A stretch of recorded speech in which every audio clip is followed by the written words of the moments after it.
Hello everyone, आज हम लोग देखेंगे करंट अफेयर मॉक टेस्ट का सेट नंबर 22 जो कि बिहार दरोगा 1799 पोस्ट बीपीएससी एईडीओ बीएसएससी सीजीएल या किसी भी स्टेट पीसीएस के लिए लाइक बीपीएससी 72 या यूपी पीसीएस प्रीलिम्स 2026 के लिए इम्पॉर्टेंट है। तो आते हैं पहले क्वेश्चन पे। और हाँ, चैनल को सब्सक्राइब जरूर कर ले। सऊदी अरब और किस देश ने दिसंबर 2025 में ऐतिहासिक 90 दिवसीय वीज़ा मुक्त यात्रा समझौते पर हस्ताक्षर किए? मैं यहाँ पे ऑप्शन नहीं पढ़ूंगा, सीधे आंसर बताते हुए चलूँगा। तो ऑप्शन ए आपका यहाँ पे सही आंसर हो जाएगा, रूस। सऊदी अरब और किस देश ने दिसंबर 2025 में ऐतिहासिक 90 दिवसीय वीज़ा मुक्त यात्रा समझौते पर हस्ताक्षर किए? तो सऊदी अरब और रूस ने। ऑप्शन ए आपका यहाँ पे सही आंसर होगा। अगले क्वेश्चन पे आते हैं। भारत को अंतर्राष्ट्रीय समुद्री संगठन परिषद में किस श्रेणी में पुनः चुना गया है? तो गिवन ऑप्शन में ऑप्शन बी आपका यहाँ पे सही आंसर होगा। कैटेगरी बी, श्रेणी बी के लिए फिर से चुना गया है। भारत को अंतर्राष्ट्रीय समुद्री संगठन परिषद में किस श्रेणी में पुनः चुना गया है? तो ऑप्शन बी आपका यहाँ पे सही आंसर होगा, श्रेणी बी, कैटेगरी बी में। अब यहाँ से कुछ इंपॉर्टेंट पॉइंट देख लेते हैं।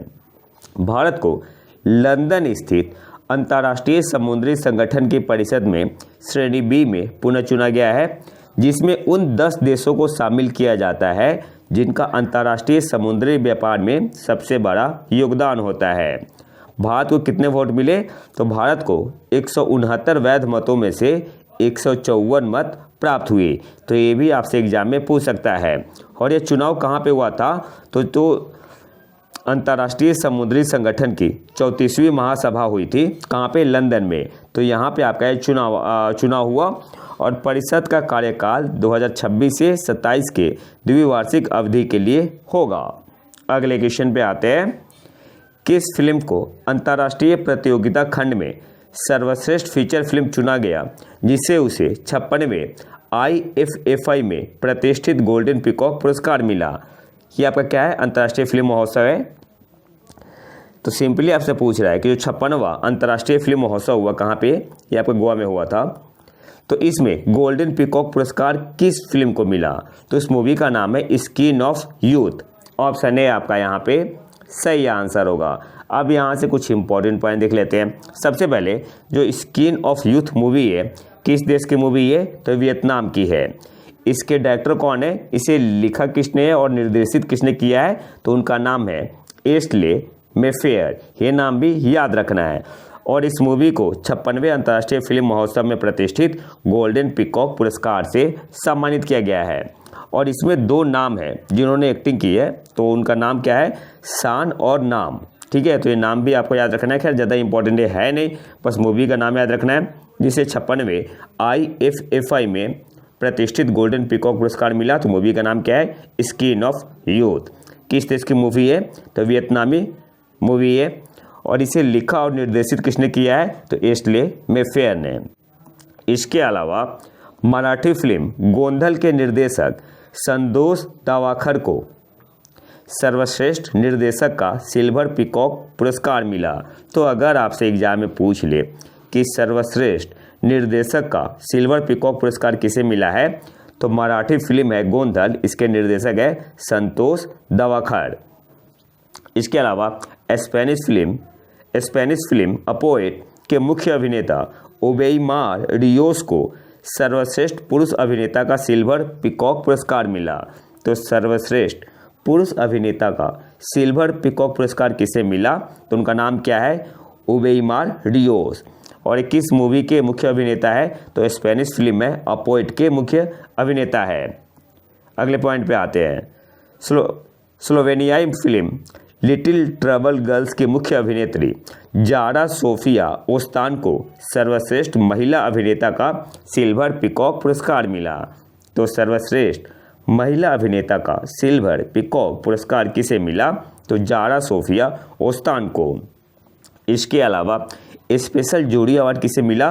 तो माय फादर शैडो के निर्देशक अकिनोला डेविस जूनियर को। स्पेशल जूरी अवार्ड किसे मिला? तो माय फादर शैडो के निर्देशक अकिनोला, इनका नाम क्या है? अकिनोला डेविस जूनियर को।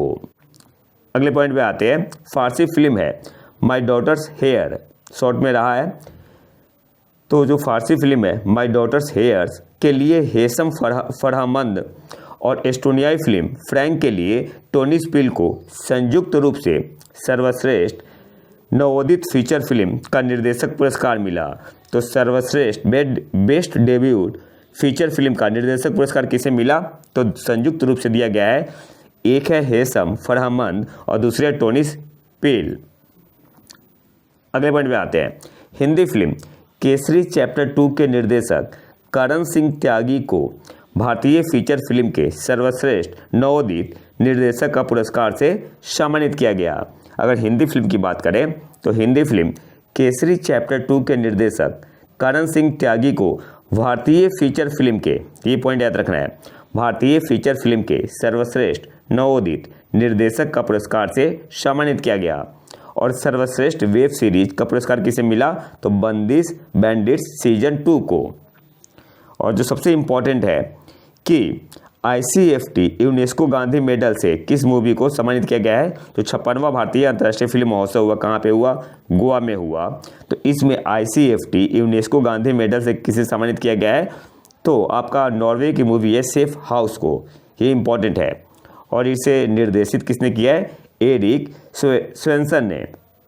तो ये दोनों पॉइंट आपको याद रखना है, लेकिन सबसे इंपॉर्टेंट है मूवी का नाम सेफ हाउस। किस देश की मूवी है? नॉर्वे की मूवी है। अगले क्वेश्चन पे आते हैं, ओडायूर सूती साड़ी और थुईमल्ली चावल जिन्हें हाल ही में GI टैग प्राप्त हुआ है, किस राज्य से संबंधित है?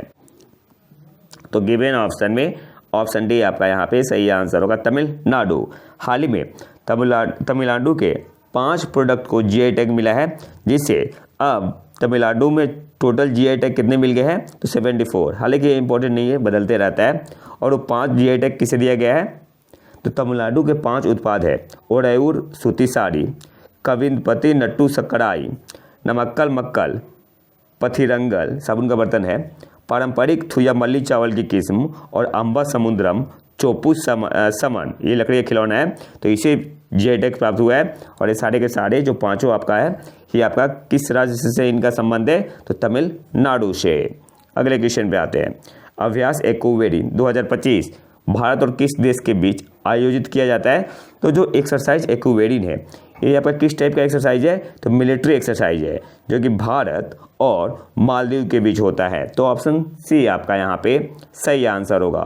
2025 में जो हुआ, ये आपका 14वां संस्करण था, हो रहा है अभी 14वां संस्करण है। कहाँ पे हुआ? तिरुवनंतपुरम केरल में। ये भी याद रखना है, कहाँ पे हुआ?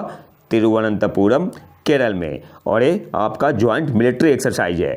2025 में कौन सा एडिशन था? तो ये आपका 14वां एडिशन था। अगले क्वेश्चन पे आते हैं, अंतरिक्ष आधारित EI अवसंरचना प्रणाली विकसित करने के लिए नवंबर 2025 में गूगल द्वारा घोषित परियोजना का नाम क्या है? तो उस परियोजना का नाम है प्रोजेक्ट सनकैचर। ऑप्शन सी आपका यहाँ पे सही आंसर होगा। अंतरिक्ष आधारित EI अवसंरचना प्रणाली विकसित करने के लिए नवंबर 2025 में गूगल द्वारा घोषित परियोजना का नाम क्या है? तो प्रोजेक्ट सनकैचर। ऑप्शन सी आपका यहाँ पे सही आंसर होगा। अगले क्वेश्चन पे आते हैं, किस भारतीय डेयरी कंपनी को कॉरपोरेट गवर्नेंस में उत्कृष्टता के लिए गोल्डन पीकॉक पुरस्कार प्राप्त हुआ? और ये लंदन में दिया गया है पुरस्कार। तो किस भारतीय डेयरी कंपनी को दिया गया है कॉरपोरेट गवर्नेंस में उत्कृष्टता के लिए गोल्डन पीकॉक पुरस्कार 2025? तो Heritage Foods Limited. Option B आपका यहाँ पे सही आंसर होगा। और जो आपका गोल्डन पीकॉक अवार्ड है, एक कब शुरू हुआ था? 1991 में। किसके द्वारा? तो by the institute of directors के द्वारा। और ईयर भी याद रखना है, 1991 में।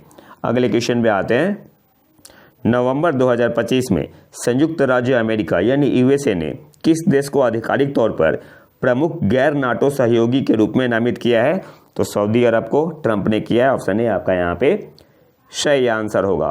नवंबर 2025 में USA ने किस देश को आधिकारिक तौर पर प्रमुख गैर नाटो सहयोगी के रूप में नामित किया है?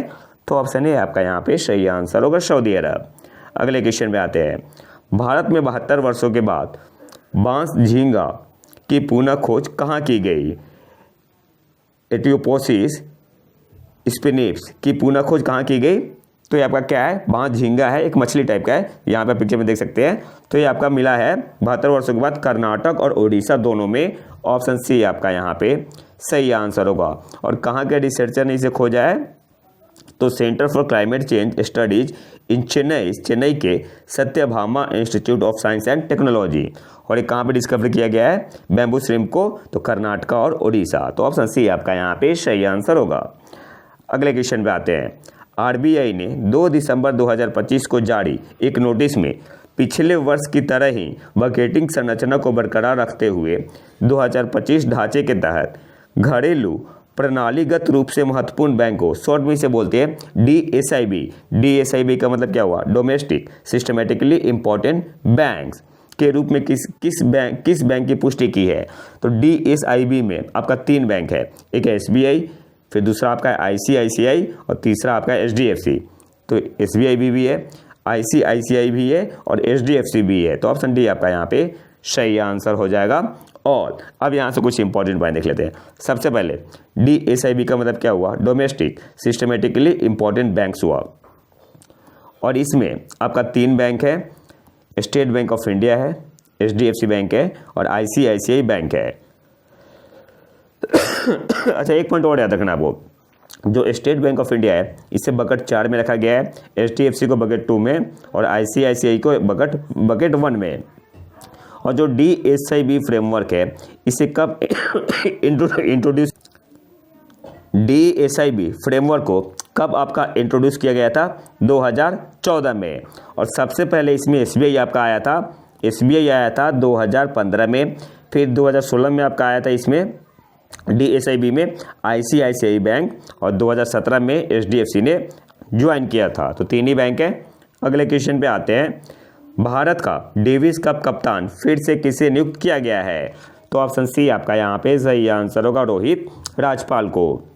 भारत का डेविस कप कप्तान फिर से किसे नियुक्त किया गया है? तो ऑप्शन सी आपका यहाँ पे सही आंसर होगा, रोहित राजपाल। अगले क्वेश्चन पे आते हैं।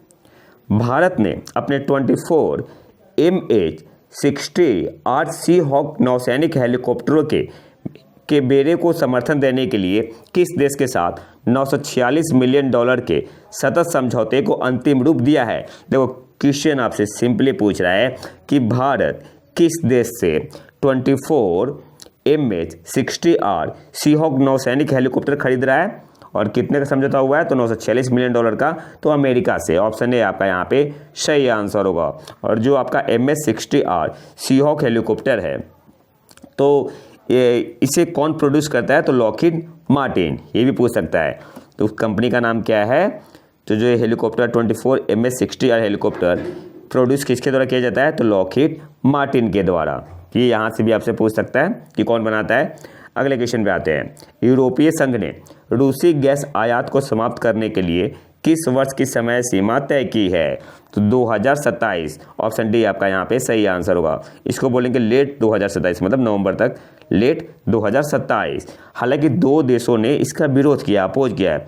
और कौन से वो 2 देश है? तो हंगरी है और स्लोवाकिया है। ये भी आपसे एग्जाम में पूछ सकता है कि किन 2 देशों ने इसका अपोज किया? तो हंगरी और स्लोवाकिया।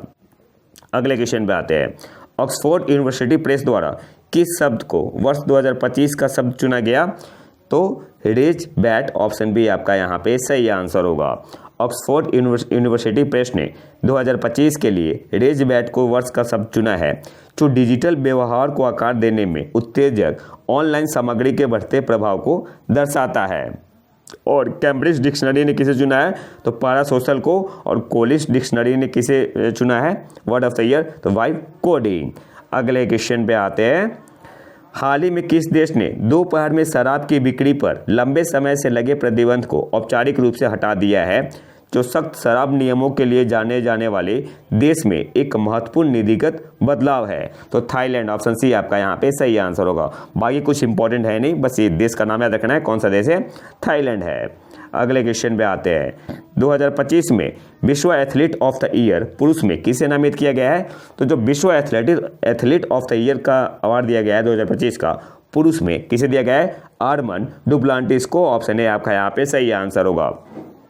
किस देश के? स्वीडन के पोल पोल वोल्ट स्टार है, नाम क्या है, आर्मन डुप्लांटिस। और महिलाओं में किसे दिया गया है, तो महिला में दिया गया है अमेरिकी धावक है सिडनी मैकलॉगलिन लेवरोन को। तो ये दोनों नाम आपको याद रखना है, इंपॉर्टेंट है, पूछ सकता है, मेल का भी पूछ सकता है और फीमेल का भी पूछ सकता है। इसके अलावा थोड़ा इनके बारे में जान लेते हैं। जो अमेरिकी धावक है सिडनी मैकलॉगलिन लेवरोन, इन्होंने जीता है 400 मीटर टाइटल महिलाओं में, कहाँ पे, टोक्यो में। जो 400 मीटर का टाइटल था किसने जीता, तो अमेरिकी धावक सिडनी मैकलॉगलिन लेवरोन ने, और रिकॉर्ड टाइम में कितना, 47.78 सेकेंड में। और इन्होंने 42 साल का वर्ल्ड चैंपियनशिप रिकॉर्ड तोड़ा था। इसके अलावा ये पहली एथलीट है, she became the first athlete in history to win world title in both the 400 metre flat and the 400 metre hurdle. तो दोनों में इन्होंने वर्ल्ड टाइटल जीता है, 400 मीटर फ्लैट में और 400 मीटर हर्डल में। नाम क्या है, तो अमेरिका की है, अमेरिकी धावक है सिडनी मैकलॉगलिन लेवरोन। इसके अलावा this year's rising stars went to world medallist Edmund Sere, पुरुषों में, और महिलाओं में किसे मिला है राइजिंग स्टार का अवार्ड, तो चाइना की है झांग जियाले महिलाओं में। अगले क्वेश्चन पे आते हैं, कौन सा हवाई अड्डा वाटर पॉजिटिव दर्जा प्राप्त करने वाला भारत का पहला हवाई अड्डा बन गया है, तो इंदिरा गांधी अंतर्राष्ट्रीय हवाई अड्डा, ऑप्शन बी आपका यहाँ पे सही आंसर होगा। कौन सा हवाई अड्डा वाटर पॉजिटिव दर्जा प्राप्त करने वाला भारत का पहला हवाई अड्डा बन गया है, तो इंदिरा गांधी अंतर्राष्ट्रीय हवाई अड्डा। अच्छा, ये जो वाटर पॉजिटिव है ये क्या होता है, तो वाटर पॉजिटिव सुविधा वह होती है जो अपने उपभोग से अधिक जल की पूर्ति करती है। यह विशिष्टता इंदिरा गांधी इंटरनेशनल एयरपोर्ट ने नवीन अवसंरचना और जल प्रबंधन प्रभाव के संयोजन के माध्यम से अर्जित की है। अगले क्वेश्चन पे आते हैं, एलन मस्क ने, सीईओ है टेस्ला के, एलन मस्क ने निखिल कामत के पॉडकास्ट के हालिया एपिसोड में कार्दाशेव स्केल की अवधारणा और सभ्यताओं की प्रगति का आकलन करने में इसके महत्व पर चर्चा की। अब आपसे पूछ रहा है कि उस पॉडकास्ट का नाम क्या है। जो पॉडकास्ट है निखिल कामत का, उस पर हाल ही में एलन मस्क ने चर्चा की थी निखिल कामत के साथ, किस पे, कार्दाशेव स्केल की अवधारणा और सभ्यताओं की प्रगति का आकलन करने में इस पे चर्चा हुई थी। तो उस पॉडकास्ट का नाम क्या है, तो People by WTF, option C आपका यहाँ पे सही आंसर होगा। और अब इस समय जो करंट अफेयर आता है ना, ऐसा ही क्वेश्चन आता है, तो पॉडकास्ट का नाम याद रखना है, सीरीज है बेसिकली, ये आपका सीरीज है। किसने चालू किया है, तो निखिल कामत ने, तो ऑप्शन सी आपका यहाँ पे सही आंसर होगा। अब थोड़ा देख लेते हैं जो कार्दाशेव स्केल है ये क्या है बेसिकली। तो कार्दाशेव पैमाना 1964 में सोवियत खगोल शास्त्री निकोलाई कार्दाशेव द्वारा प्रस्तुत किया गया था। यह किसी सभ्यता के तकनीकी विकास का मूल्यांकन उसकी ऊर्जा के कुशल उपयोग और दोहन की क्षमता के आधार पर करने के लिए एक ढांचा प्रदान करता है। अगले क्वेश्चन पे आते हैं, किस भारतीय महिला को विज्ञान और महिला सशक्तिकरण में उत्कृष्टता के लिए 8वां, याद रखना है 8वां डॉक्टर पॉलोस मार ग्रेगोरियोस पुरस्कार 2025 मिला, तो टेसी थॉमस, डॉक्टर टेसी थॉमस को भारतीय है, तो ऑप्शन है आपका यहाँ पे सही आंसर होगा। किस भारतीय महिला को विज्ञान और महिला सशक्तिकरण में उत्कृष्टता के लिए 8वां डॉक्टर पॉलोस मार ग्रेगोरियोस पुरस्कार 2025 मिला, तो टेसी थॉमस, ऑप्शन है आपका यहाँ पे सही आंसर होगा। और इन्हें मिसाइल वुमेन ऑफ इंडिया कहा जाता है, जो टेसी थॉमस है इन्हें मिसाइल वुमेन ऑफ इंडिया कहा जाता है, ये भी याद रखना है। अब यहाँ से कुछ इंपॉर्टेंट पॉइंट देख लेते हैं। जो टेसी थॉमस है इन्होंने सर्व किया है as project director for the Agni 4 ballistic missile, कहाँ पे, DRDO में। अगले क्वेश्चन पे आते हैं। अच्छा, वाइस चांसलर भी रही है नूरुल इस्लाम सेंटर फॉर हायर एजुकेशन, ये भी याद रखना है। इसके अलावा डायरेक्टर जनरल रही है एरोनॉटिकल सिस्टम और DRDO। और आज के आखिरी क्वेश्चन पे आते हैं, किस राज्य सरकार ने ग्रामीण संपत्तियों को नियमित करने और राज्य के राजस्व को बढ़ावा देने के लिए ई-स्वाति 2.0 डिजिटल प्लेटफॉर्म लॉन्च किया है, तो कर्नाटक की सरकार ने, ऑप्शन बी आपका यहाँ पे सही आंसर होगा। किस राज्य सरकार ने ग्रामीण संपत्तियों को नियमित करने और राज्य के राजस्व को बढ़ावा देने के लिए ई-स्वाति 2.0 डिजिटल प्लेटफॉर्म लॉन्च किया है, तो कर्नाटक की सरकार ने, ऑप्शन बी आपका यहाँ पे सही आंसर होगा। तो ये तो था हमारा आज का लेक्चर। अगर आपको इसका PDF चाहिए तो आप हमारे टेलीग्राम चैनल प्रतीक IQ करंट अफेयर को ज्वाइन कर सकते हैं। और अगर वीडियो पसंद आए तो लाइक करें और चैनल को सब्सक्राइब जरूर कर ले। मिलते हैं नए वीडियो में नए टॉपिक के साथ, तब तक के लिए नमस्कार, जय हिंद।